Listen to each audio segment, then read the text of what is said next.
There's one fight even the red kangaroo can't win.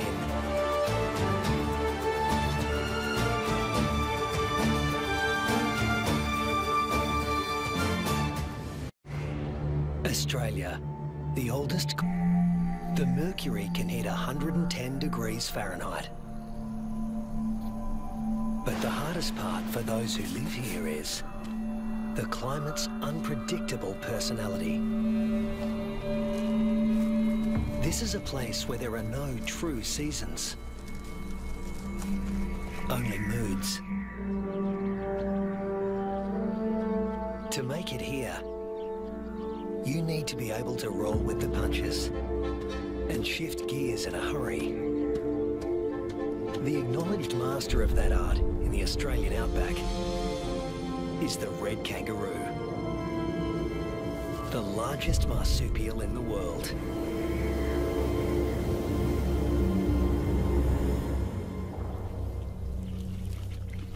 This female is pregnant. Red kangaroo females are almost always pregnant. They've evolved to adapt their reproductive systems to the unpredictable whims of the environment.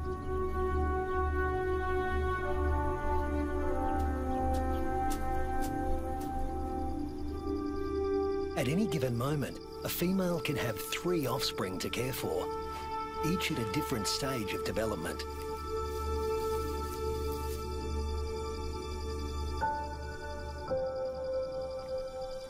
This is number 1, the peanut. After 33 days developing in the womb, the newborn emerges as a blind, hairless, pink creature, roughly the size of a peanut. We call him Rusty. There's virtually no sign of the powerful hind legs we all associate with the kangaroo. He uses his arms to make the grueling trek up the belly to his mother's nipple, guided solely by instinct and smell.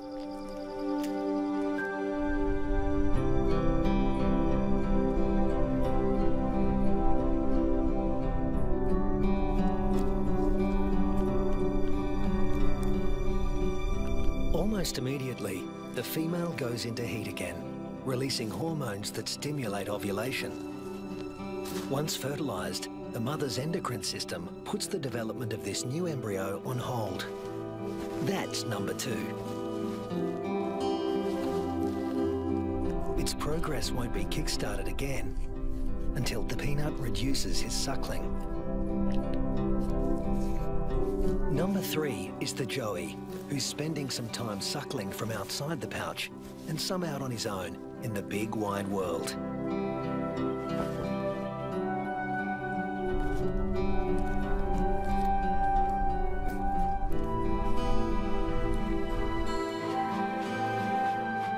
The female is a living assembly line of young at various stages of development. But when times are hard, the system has to be ruthless. She will cut off nutrition to the peanut in her pouch, and when it dies, she'll restart the embryo's development to take his place. Rusty's developing nicely. He's beginning to resemble something like a baby kangaroo.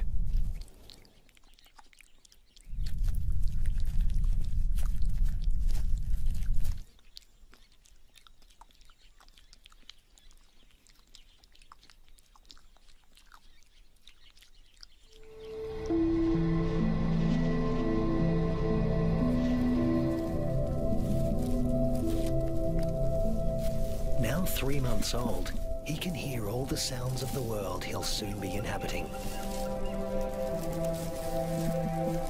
It's all so unfamiliar. It's not surprising he'd prefer to stay in the pouch for just a while longer. There's plenty of...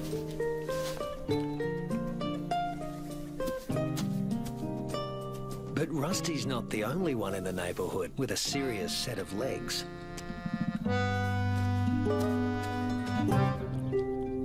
Rusty also still relies on his mother for food and protection, so he tends to stay close. But Apparently, he's also got an independent streak. Maybe there's even more fun out there. Soon, he leaves the rest of the mob and is in uncharted territory. Not a good place for a baby cat. Rusty is now 8 months old and a full-fledged joey, a juvenile that spends all his time outside the pouch. In a few months, he won't have mum's milk to rely on anymore.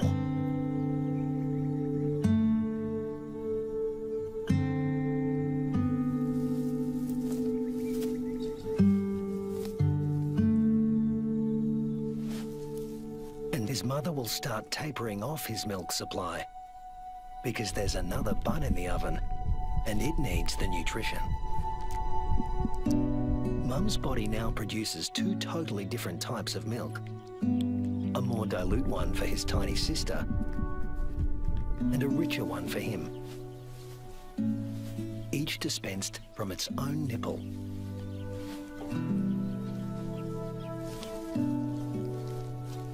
But males like Rusty are about 10% larger at weaning than the average female and are heavy drinkers.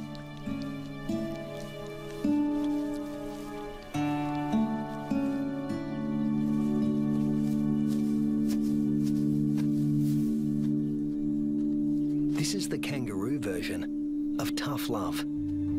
Rusty's mother cuts him off completely. Her milk is needed elsewhere.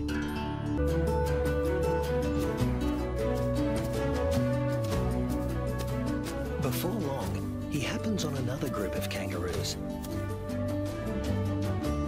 These are grey kangaroos, smaller than reds and more suited to areas where the climate is relatively predictable.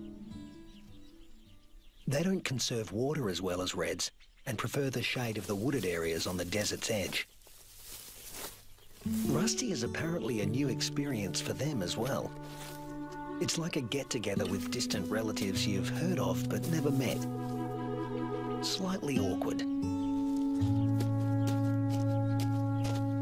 Family, wallaroos. Marsupials somewhere between red kangaroos and wallabies in size, who frequent the rocky outcrops looking for shade and water. If you live in a desert, water is a treasure, and its presence is never guaranteed. These reds and wallaroos all gather to drink. But the relentless sun is turning the mud around the waterhole into clay, laying traps for the unwary. Rusty is not driven by the same intense thirst as his grey cousins. Reds have a kind of super kidney, which concentrates their urine, so they hold on to more water. While the greys have to drink more regularly. Their thirst sometimes drives them to unwise decisions.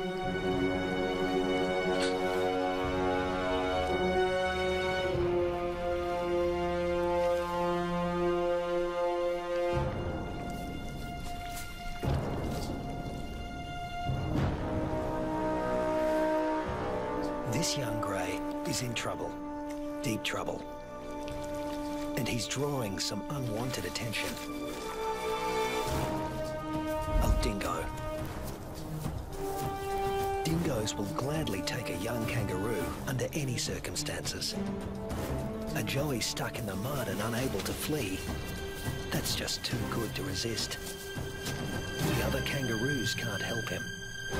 His fate is sealed. Even at the tender age of 18 months, Rusty has the good sense to get out of Dodge in a hurry. Now he's on the road again, in search of a good meal. He's still an adolescent, and burning through energy at a faster rate than an adult.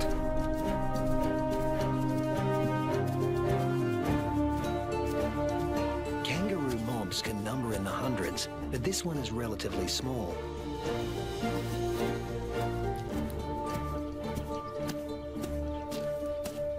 And Rusty's appearance on the scene has caught another male's attention. the same size and the same age, perfect sparring buddies. Game on. But this isn't a life or death battle.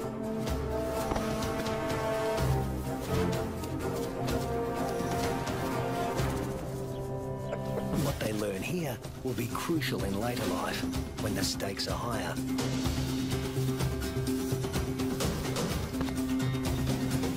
Long arms for wrestling win fights, and females want winners.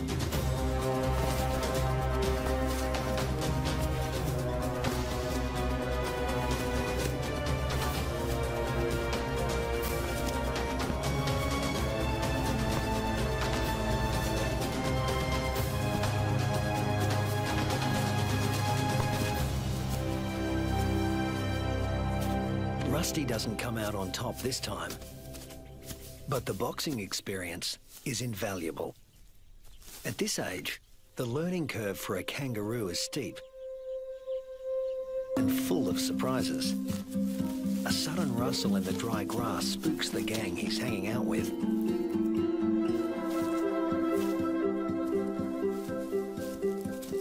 But Rusty's the curious type. A shingle-backed lizard, heavily armoured and with a thick tail that looks a lot like its head. Thus its other name, the two-headed skink. Rusty wants to know what he's supposed to do with this. Make friends?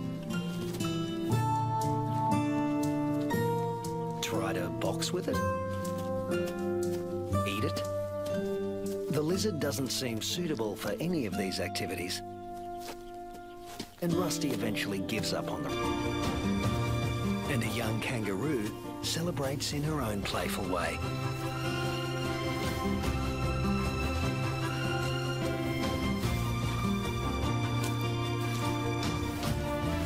Months. Rusty. Red kangaroos are built to get where they want to go. Unfortunately, sometimes, especially when they're inexperienced, they get someplace The months roll on, and Rusty has grown in both size and experience. He weighs 150 pounds now and has dozens of sparring matches under his belt. Today, he finds himself with a mob he's met before. The one with the tough male who intimidated him last time.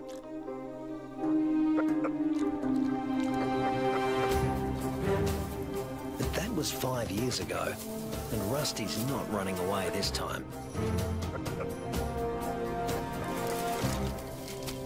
Each tries to attack his rival's head. Each instinctively keeps his own head back out of range. Although highly ritualized, fights between dominant males can mean a future as king or a loner, depending on the outcome. Testicles can be retracted. Don't want those damaged. Rusty, with the darker fur, is putting up a good fight, but the alpha male is more experienced. The females don't care who wins, just so long as he's got good genes. But Rusty is younger than his opponent and in top fighting form.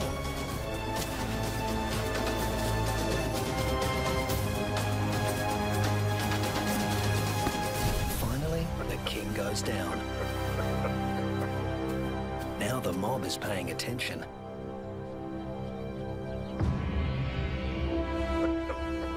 Rusty's the top male now, and to the victor go the spoils.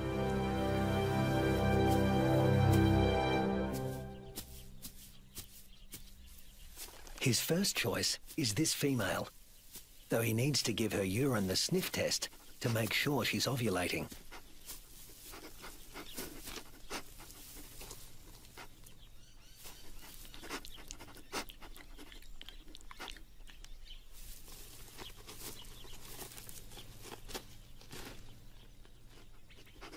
She's ready.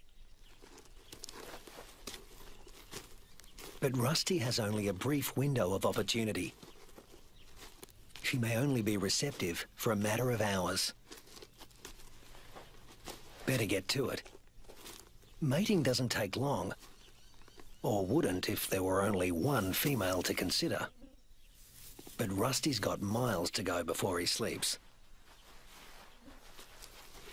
He's king kangaroo now, and in addition to regular mating duties, he'll have to fend off other young roos who'd like to knock him off his throne, just as he did his predecessor. But that's not all Rusty has to worry about. With temperatures simmering above 100 degrees for over a week, a third of the males have already become infertile. If these temperatures were to continue for 3 more months, the number would more than double. Reds defend their sperm by licking their scrotums to keep them cool. And in contrast to their battle strategy of retracting the scrotum, males let their testicles hang way down below their overheated trunks, keeping them about 7 degrees cooler than at their cores. And then...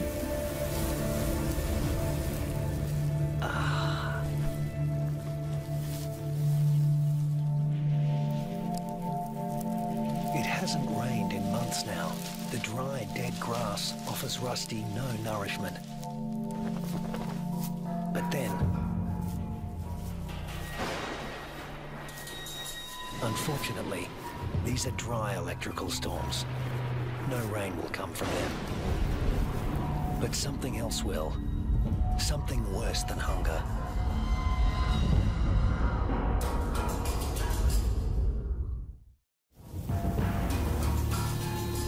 Lightning has ignited the dry grass of the outback. The kangaroos can easily outrun a grass fire. Almost 10% of arid Australia can burn like this in a single year. In a matter of hours, the fire consumes what little forage there is. Rusty has to move on.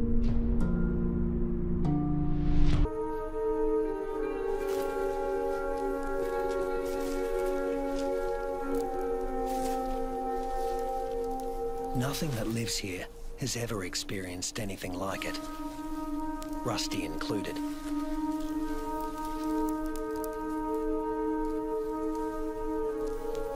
Some are suffering from severe malnutrition and dehydration. But if anyone can survive this, it's a red kangaroo. Human bodies are about 60% water. Rusty's is over 70%. Even in a heat wave like this, he can survive levels of dehydration that would kill most humans.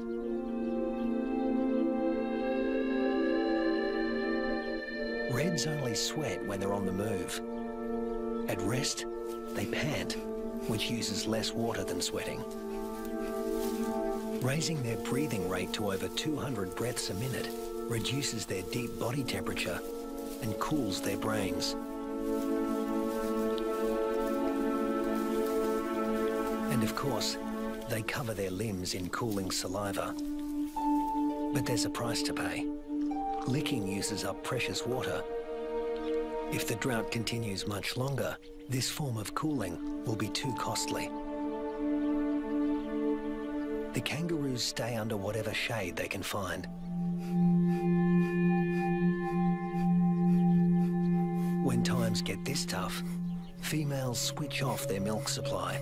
Maternal instinct is strong, self-preservation is stronger. Unweaned offspring outside the pouch are the first to die, and the young in the pouches are next. As it dies, the female reactivates her waiting embryo, but if the drought persists, it too will die, and she will stop reproducing altogether. Even Rusty, one of the strongest, is in trouble. In these conditions, the males are the first to succumb, especially the largest, who, like Rusty, need more food.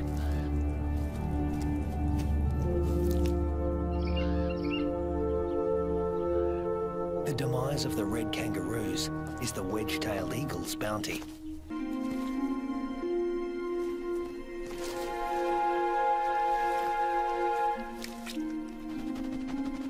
It's stagnant and salty. Ordinarily, the animals would never drink this water.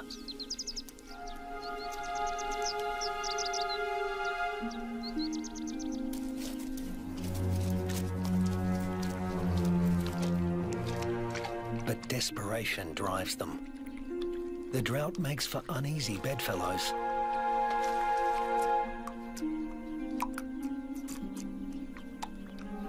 This is a sign of things to come. Heat waves in Australia are becoming hotter and more frequent.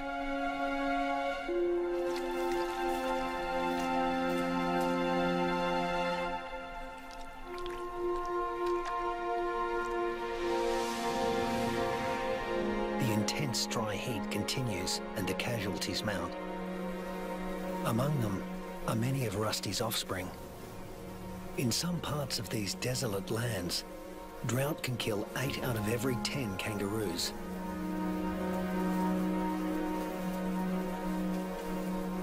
But Australia's desert inhabitants are a resilient bunch. After all, these may have been the hottest temperatures for the last 100 years. But these species have successfully weathered the climate for tens of thousands of years.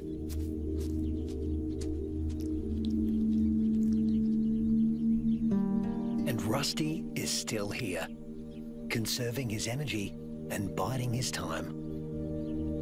A change is going to come. It always has. After 12 months of merciless drought, the landscape is dotted with the remains of those that couldn't hang on any longer. But in the Australian outback, all bad things come to an end. Rusty seems to sense a change in the weather. Somewhere there is rain, and where there is water, there will also soon be food. He just has to get there. Remains of his ebbing strength, Rusty heads in the direction of a storm.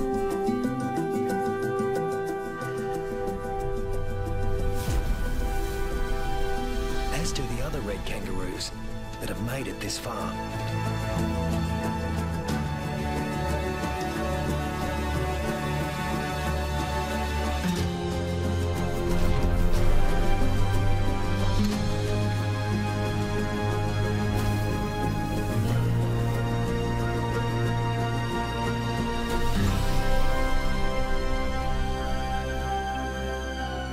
Rusty reaches the area watered by the storms, he finds a world restored by rain.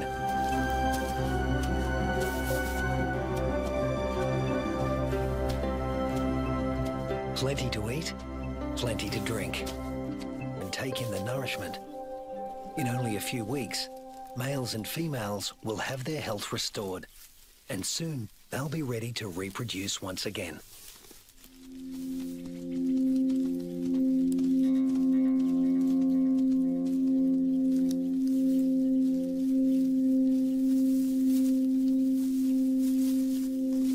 But before that can happen, they have to make it through this. A pack of hungry dingoes.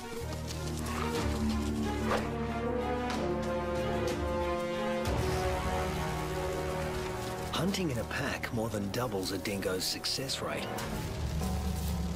Normally, they go for the weakest kangaroos in the group. But a pack of this size can take down something bigger. Something like Rusty.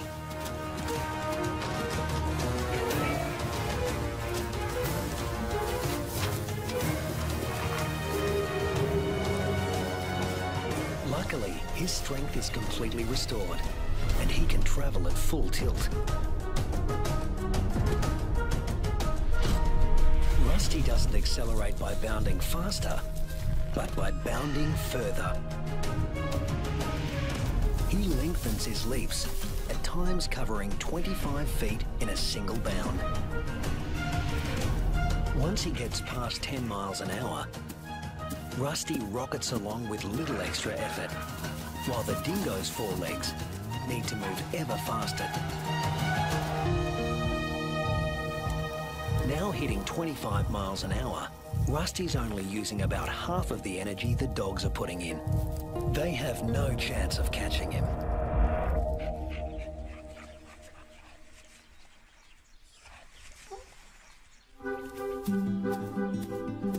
Now Rusty can turn his attention to replacing the offspring lost to the drought.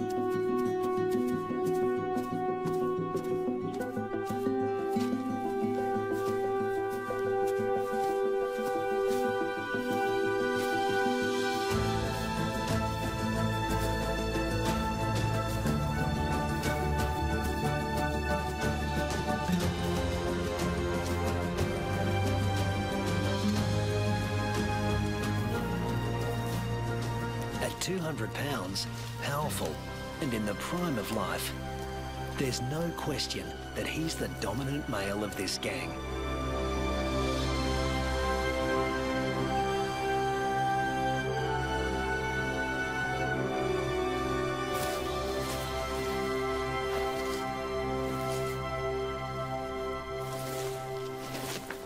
The young he-fathers will need an advantage to survive a world as harsh and unpredictable as this one.